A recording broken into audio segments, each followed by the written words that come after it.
మరి minority minister లేరు, మినిస్టర్ని కూడా ఇవ్వండి చీఫ్ మినిస్టర్ గారు, మైనారిటీని ఒకరిని మినిస్టర్ని చేయండి. ఇది భారతదేశ స్వాతంత్రం వచ్చిన తర్వాత కాంగ్రెస్ ప్రభుత్వాలు భారతదేశంలో ఎన్నోసార్లు వచ్చినాయి, మొట్టమొదటి ప్రభుత్వం ఇది, మైనారిటీ మినిస్టర్ లేని మొదటి ప్రభుత్వం. దయచేసి మైనారిటీలకు రిప్రజెంటేషన్ గవర్నమెంట్లో ఇవ్వండి అని చెప్పి కూడా మేము కోరుతా ఉన్నాం. ఇంకొక మాట కూడా నేను కోరుతా ఉన్నా అధ్యక్ష, నేను మళ్ళీ కోరుతా ఉన్నా, ఇందాక సీఎం గారు లేరు, వారిని నేను కోరుతా ఉన్నా అధ్యక్ష, మనము మన రాష్ట్రాన్ని ఖర్చు చేయకూడదు. మీరు రేపు మళ్ళీ అమెరికా పర్యటనకు పోతా ఉన్నారు. I wish you all the best Revanth Reddy గారు. డెఫినెట్గా మీ నాయకత్వంలో తెలంగాణ రాష్ట్రం బాగుండాలి. 5 ఏళ్ళు రేవంత్ రెడ్డి గారు, మీకు అనుమానం వద్దు, 5 ఏళ్ళు మీరు ముఖ్యమంత్రిగా అక్కడే కూర్చోవాలి, ఇచ్చిన అన్ని హామీలు నెరవేర్చాలని చెప్పి కూడా నేను కోరుతా ఉన్నాను. మీరు ఇచ్చిన హామీలు నెరవేర్చండి అని కోరుతున్నాను తప్ప వేరే అనట్లేదు. తప్పకుండా మీకు నేను I wish you all the best in America tour also.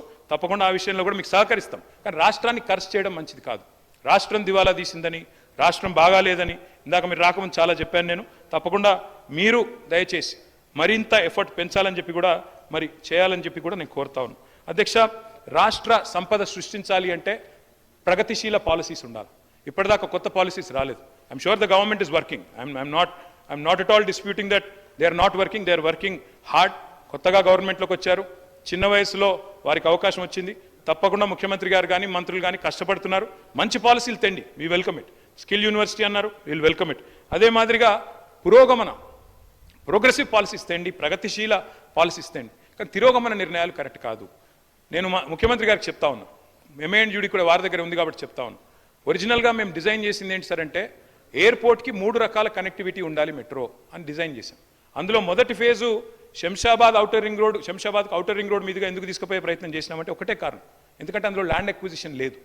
ఏమైందంటే రాజశేఖర రెడ్డి గారి ప్రభుత్వంలో ఓఆర్ఆర్ ప్లాన్ చేసినప్పుడు గౌరవనీయులు జైపాల్ రెడ్డి గారు అర్బన్ డెవలప్మెంట్ మినిస్టర్, మా సబితా ఇంద్రారెడ్డి గారు ఎప్పుడు చెప్తా ఉంటారు, ఆనాడు ఓఆర్ఆర్ డిజైన్ చేసినప్పుడు జైపాల్ రెడ్డి గారు ఏం చెప్పారు, రాజశేఖర రెడ్డి గారు ఏం చెప్పారు, చాలాసార్లు చెప్తా ఉంటారు సబితక్క. ఆ రోజు ఒక మాట చెప్పారు, 500 ఫీట్ల రోడ్ ఎందుకు అని మాట్లాడితే, లేదు ముందు చూపుతో మనం చేయాల్సిందే, అందులో రైల్ కారిడార్ కూడా ఉండాలని చెప్పి అధికారులు సూచిస్తున్నారు, చేయాలన్నారు.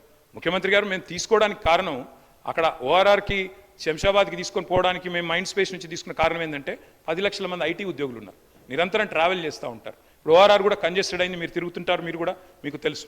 నా రిక్వెస్ట్ ఏమంటే అధ్యక్ష, మేము 3 రకాల మార్గాలు డిజైన్ చేశాం. ఒకటి మైండ్ స్పేస్ నుంచి శంషాబాద్ దాకా, రెండవది ఫలక్ నుమా మీదుగా డైరెక్ట్గా ఎయిర్పోర్ట్కి, ఈరోజు వారు ఏదైతే P7 రోడ్ అంటున్నారో దాని మీదుగా, మూడవ మార్గం కూడా హయాత్ నగర్ నుంచి అటు నుంచి కూడా తీసుకోవాలనుకున్నాం. మాకేం అభ్యంతరం లేదు, మీరు రద్దు చేశారు, సరే మీ ఇష్టం, ప్రభుత్వం మీది, మీరు నడపండి, మేము వద్దనట్లేదు. కానీ మేము తీసుకున్న దానికి కారణం చెప్తా ఉన్నాం ముఖ్యమంత్రి గారికి. ఓఆర్ఆర్ మీద అయితేనేమో రైల్ కారిడార్ ఆల్రెడీ ఉండింది, 0 ల్యాండ్ అక్విజిషన్ ఫాస్ట్గా చేయొచ్చు, 2 ఏళ్లలో కంప్లీట్ చేయొచ్చు. ఎందుకంటే ప్రభుత్వంలో ఉన్న వాళ్ళు ఏం కోరుకుంటాం అధ్యక్ష, ప్రజలతో శబాష్ అనిపించుకోవాలని కోరుకుంటాం.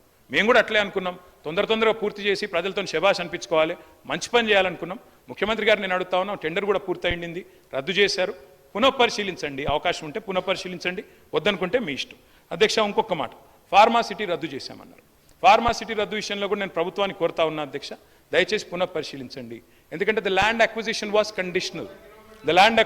కండిషనల్. అందులో ఏం చెప్పాము అధ్యక్ష, ఫార్మాసిటీ కోసమే భూసేకరణ చేస్తున్నామని భూసేకరణ చట్టాన్ని ప్రయోగించి తీసుకున్నాము. మీరు ఇతర అవసరాలకు ఆ భూమిని వాడే పరిస్థితి ఉండదు. దయచేసి గౌరవ ముఖ్యమంత్రి గారిని నేను కోరుతా ఉన్నాను, ఇది మీరు లీగల్ అడ్వైస్ తీసుకోండి. I'm saying this with utmost sincerity Revanth Reddy గారు, లీగల్ అడ్వైస్ తీసుకోండి. ఎందుకంటే చట్టపరమైన ఇబ్బందులు రాకూడదు.